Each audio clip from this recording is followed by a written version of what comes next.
Hey everybody, and welcome to another episode of Adventures with Andy. I've got some projects coming up that I need some jump rings for. So as long as I was making some, I thought I would get out the camera and show y'all how you can do it. Because honestly, as long as you've got some wire, some side snips, and some sort of straight cylinder that you can use as a mandrel, it is really quick and easy to do and a lot cheaper than buying them at the store. I've got three different colors of wire here. This is copper wire, this is from zebra wire, and these are the ones I'm going to be using some of these today to demonstrate. I've also got a pair of nylon jaw pliers. These are used mostly for straightening the wire, which also serves to clean it, remove any kind of manufacturing material from it, and to work harden it some depending on which kind of material you're using. I've got a pair of side snips. These are also known as side cutters or flush cutters, and the reason for that is one side of them has an angled edge, the other side is flat. And that's so that if you cut with the flat side toward the material that you're keeping for your project, you get a nice flat or flush cut. Whereas if you were to cut it with a beveled edge or a pair of pliers that only had beveled or angled edges to it, you would end up with a sharp point to it. Not always ideal for jewelry.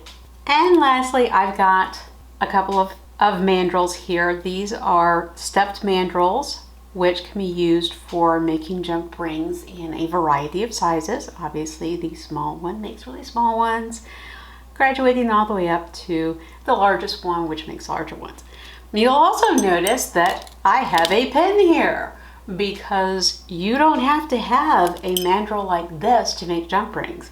In fact, I just started using these the other day. For the longest time, when I was making jump rings or doing anything where I needed to bend wire for jewelry or anything, I just used a pin like this. You can use a Sharpie, anything as long as it is a straight cylinder. The reason that you want a straight cylinder is because you want all of your jump rings to be the same size. Basically, we're going to wrap the wire around this to make a coil, and from that coil we will cut off our jump rings. As long as it is a straight cylinder, your jump rings will all be the same size. If, for example, you used something like this, my fountain pen friends out there, if y'all are watching, you may recognize this. And for those of you who don't, this is actually a nib holder. Some of you might call it a pen holder, but yeah, it's basically a pen. You put nibs in here for drawing, or, you know, back in the days before ballpoint pens or even fountain pens, this is what they would use to hold a nib. And I do have nibs like that. But my point for having this here is that, as you can see, this tapers from this thick end down to a thinner pointed end. And if we were to wrap our wire around this, then as we went further down, you know, if we started here at the small end, as we went this way, our coil would get bigger, and therefore our jump rings would get bigger. If you started here at the fat end, came down to the narrow end, same thing, just in reverse. So this is not a good choice to use for making jump rings. Same if we were to use like this paintbrush, which is something that some of y'all might be more likely to have than a nib holder. But this pen, for example, is a straight cylinder, so it would be perfectly fine to use to make jump rings. And as you can see, it is a different size from this Pentalic. This is a Le Pen, this is a Pentalic. I love Pentalics. I use it for sketching all the time. As you can tell from the fact that the letters are worn in here, that's not just for making jump rings. A bigger pen like this to make really big jump rings. But yeah, you can use those to make jump rings just as well as you can a mandrel. So I'm actually going to show you both ways to do that today. I'm going to show you making jump rings on a mandrel, and then I'm going to show you making jump rings on a pin, because I'm assuming if you're watching me do this, odds are you don't have a mandrel for making jump rings with, but you probably have a pin somewhere in the house. And the first thing I'm going to do is I'm just going to cut off a length, and I've just got a ruler here. Depending on your project, you can do the math to figure out exactly how long you want your wire to be, how many coils you need. We already know that math is not my strong suit, so I'm not going to worry about it being exact. I'm just getting about 1 foot, just because that should be a good number. I don't have to be precise in showing you how to do this, and since I just need a lot of jump rings for this one project, like hundreds of them, this will be fine. Okay, so I've got my length of wire here. The first thing I want to do is use my nylon jaw pliers and just squeeze and run it down the length of wire, and this will straighten it. Turn it around, and you see like this big bend right here, and it's gone. And you just want to get it as reasonably straight as you can. Of course, I'm holding this really tight right now. There we go. That's pretty good. Reasonably straight. Does not have to be perfect. We're going to be bending this anyway. So the jump rings that I need, this is what I've made so far. And no, this is not enough. But to figure out exactly what size I need, one out, obviously that one's not going to work. So I'm just going to go to this. I do need this smaller one for some other jump rings I'm making for one of these projects. And you put this on and you just slide it over, and we can see that the second to last one it's a little bit too small. It's a very tight fit here on this last one, which means it is perfect for our purposes. Okay, so just going to take it, bend it around there, okay, and this is really awkward to do it for me in this tight and closed place. Okay, and you just bend it around. You can use either your finger or your thumb, whichever works easiest for you. Okay. And I've got this thumb right here. This one is the one that's actually pressing. This one is just holding it. The first couple of wraps can be a little bit awkward to get. Once you get it going, it's pretty easy though. And as you turn this, you just turn the mandrel, press the wire with your thumb. You can see it goes around your mandrel, building this coil up. And you want to try to keep the wraps of the coil, each wrap, as close to the other as possible. We do have this end here that is sticking out. We'll deal with that in a minute.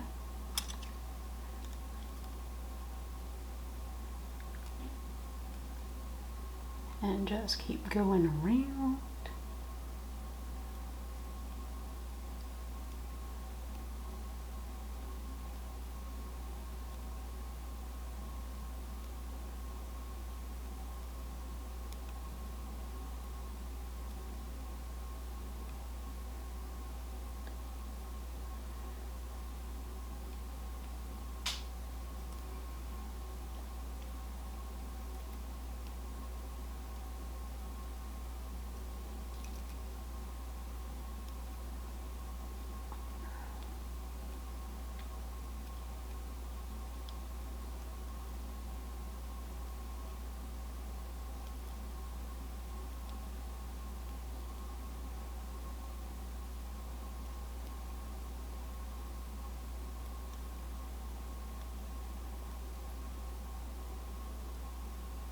Okay, so we've got this all wrapped, right? But we do have these two ends that are sticking out here. And for that, we're going to get our nylon jaw pliers again. You can use regular pliers to do this as well, but if you do that, then you run the risk of the metal marring the wire. The nylon jaw pliers won't do that, but you just take it, squeeze, and sort of turn it, and that wraps it all the way around. Do the same thing with this one. We got the pointed end toward us, just makes it easier. Open our pliers all the way up, put it like this, so it's just over it. Squeeze and bend.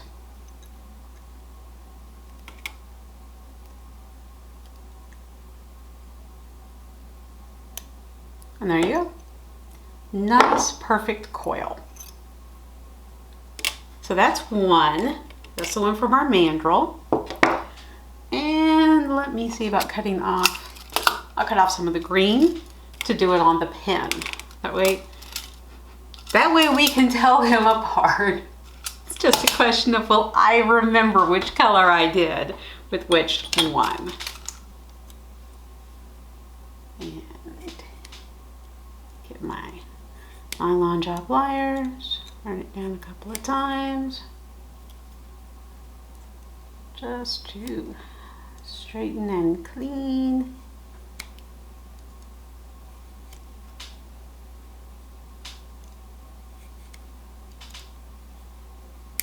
Right. Now, one of the things I like about using a pen to do this is because they'll have this clip here, and that actually makes it a little bit easier sometimes to deal with the ends. But it does have its tricky spots too. So just like before, start with the wire, bending it around, right, till you get going. And then just turn, keeping these as close as you can. I feel like I'm doing this backwards on this one. I think I am. All right, let's take this off. Try this again.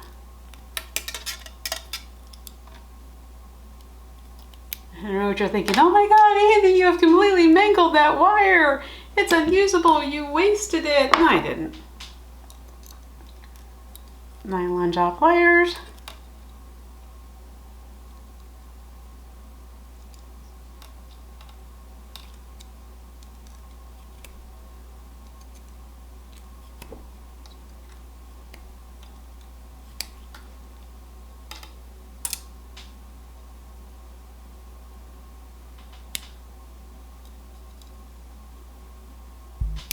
And voila! Straight again. Okay, let's try this again.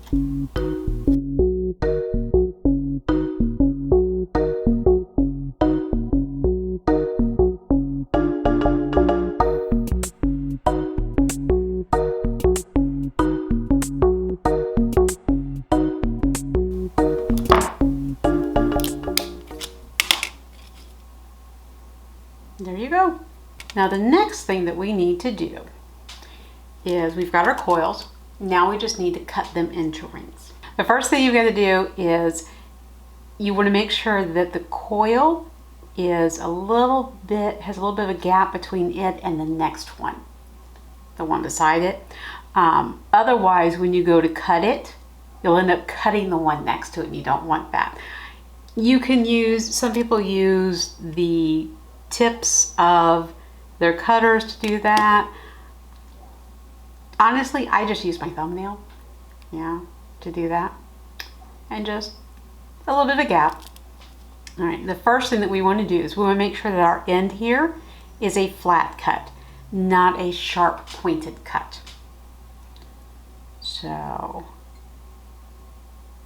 we're going to have the flat side of our cutters facing this way, because this is the ring that we're going to cut off.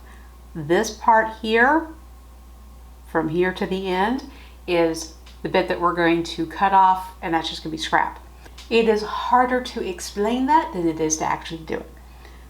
So just going to line these up. Now, be very careful not to put your fingers or thumbs where they will get cut by the side cutters, because if this can cut metal, it will cut your skin, and you don't want that. So you'll notice that as I do this, I use my thumb to just sort of brace the cutters as I'm placing them, and then as soon as I've got them holding the wire just enough that you can hold on to the coil, I shift my fingers so that I'm only holding the coil.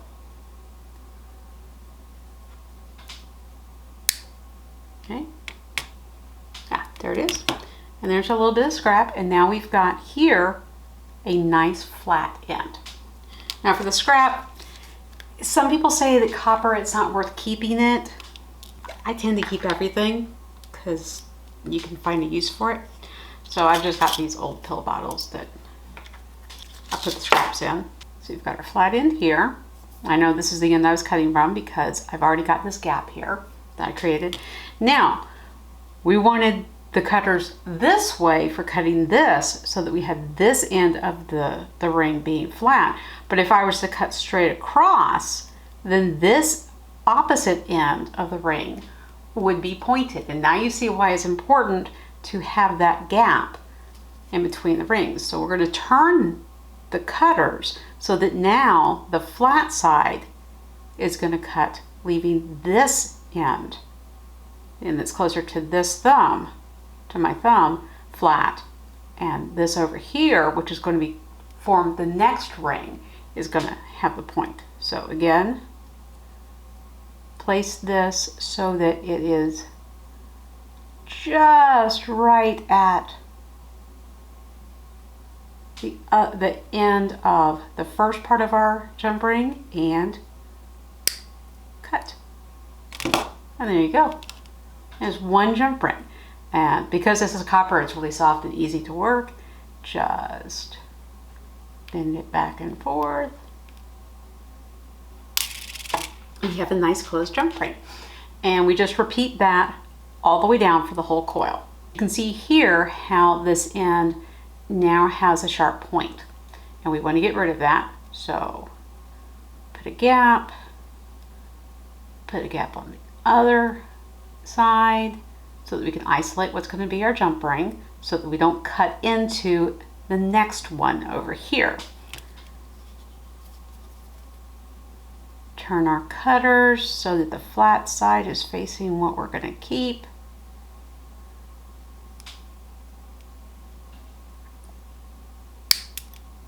And that went flying. And now you see why my office is a no cat zone.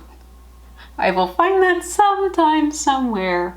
But yeah, cats are not allowed in my office without supervision. Normally right now the only one who's allowed in here is Muffin, because she gets her subcutaneous fluids in here. But lately Udon has been sneaking in here too as soon as we open the door. But he actually goes to his forever home this weekend, and we're very happy about that. We're going to miss him, but we're excited for him that he's going to have a family of his own that loves him just as much as we do. Got this on here straight and cut it. And again, both of our ends are flat. And you get into a nice rhythm of this, especially if you're not trying to do this in a very confined place. Looking up to make sure that you're still in frame on the camera and that the camera is still focused properly, which hopefully it has been for this whole thing.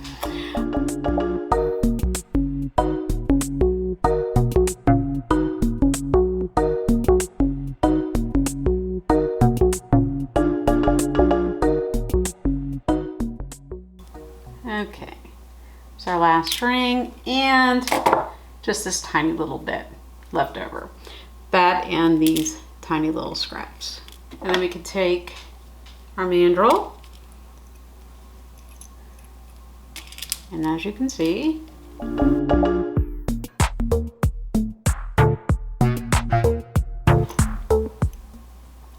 our rings all fit. They are all the same size. Okay, Go ahead and set that over here for now. And we will move on to the coil that we made using this pin. Just the same as the one that we did with our mandrel. See, I did do this backwards. Because if you notice on our first coil, the point of the wire on this side was coming around this way. Either way works. It's just being right-handed. I am used to the point coming down this way, not sticking up this way. I knew as I was wrapping, I'm like, that is backwards. It's so weird for me. Okay, I'm going to start by snipping off that end. So we got it flush. And then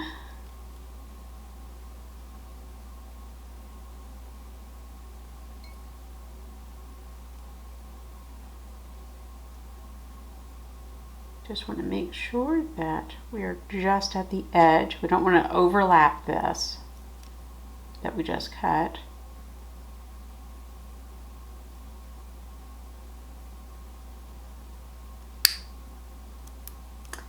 And there's our first jump ring. And just like the one that we made using the actual mandrel, and it back and forth, and there you go. A perfect jump ring. Just curious. Yep, the exact same size, maybe slightly bigger than the largest setting on this mandrel. If I had used the body of the pin instead of the cap, then it might have been the exact same fit. Okay, and again, because we cut with the flat on this side, now what's left here has that point. So again, we turn,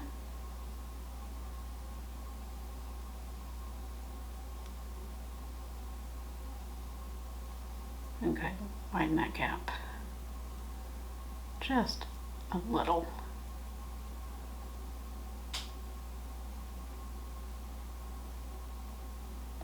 Cut that off to give us flat. Turn our pliers so the flat side is on the part that we are keeping, and snip.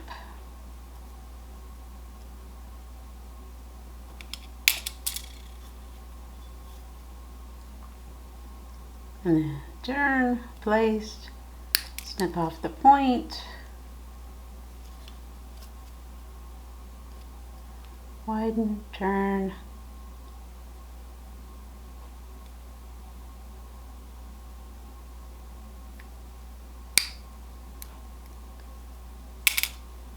and repeat.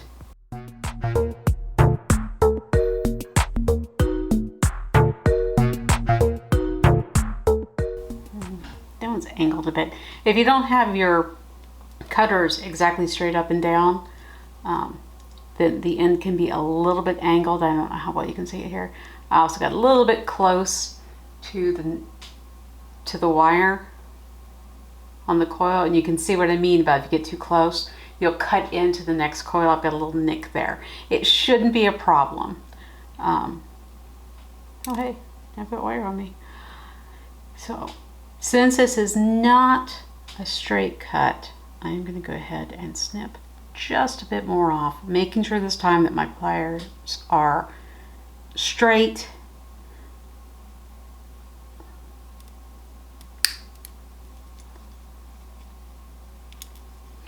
And then I'll turn it around, make sure I have a gap here.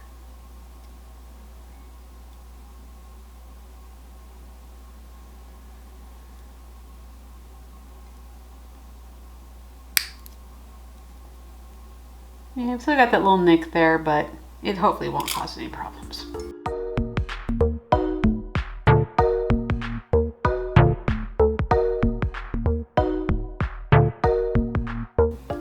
And last turn and cut. All right, and there you go. In just that short amount of time, I made 16 jump rings. It took a lot longer than it normally would because I was explaining the tools and I was going slower so that you could see what I was doing. Honestly, to make 16 jump rings, probably 10 minutes, maybe 15 if I'm going really slow. It does not take very long at all once you get going. Even with explaining all of this to you and going slow like I did, this video only took me 45 minutes to record. Anyway, that's how you make jump rings. I hope you found it useful or at least interesting. Honestly, if you are thinking about making jewelry or anything that you would need a jump ring for, I would encourage you, rather than going to the craft store and buying some jump rings, pick up some wire, get a pair of side snips, or if you don't have side snips, you can use regular cutters and just use a little piece of sandpaper or fingernail file or something just to smooth those ends down so that they're not that sharp point. And you don't have to have a mandrel. You can use a pen or something, but try it. Just give it a shot. It's not hard, and in the long run you save yourself a lot of money, and you can make them in the exact size that you need. You just have to find something to wrap the wire around. You can also make them in colors that you need if you can find the wire in the color that you want. So anyway, I hope you enjoyed this video. If you did, please be sure to give it a thumbs up. If you haven't already subscribed to the channel, go for it. Click that subscribe button. Turn on notifications. Make sure you never miss anything that we do here. Make sure you don't miss finding out why I am making hundreds and hundreds of these colorful little jump rings, because that will be in a future adventure after I get done making hundreds and hundreds of colorful jump rings. Anyway, I hope you have a wonderful day, and I'll see you on our next adventure. Bye!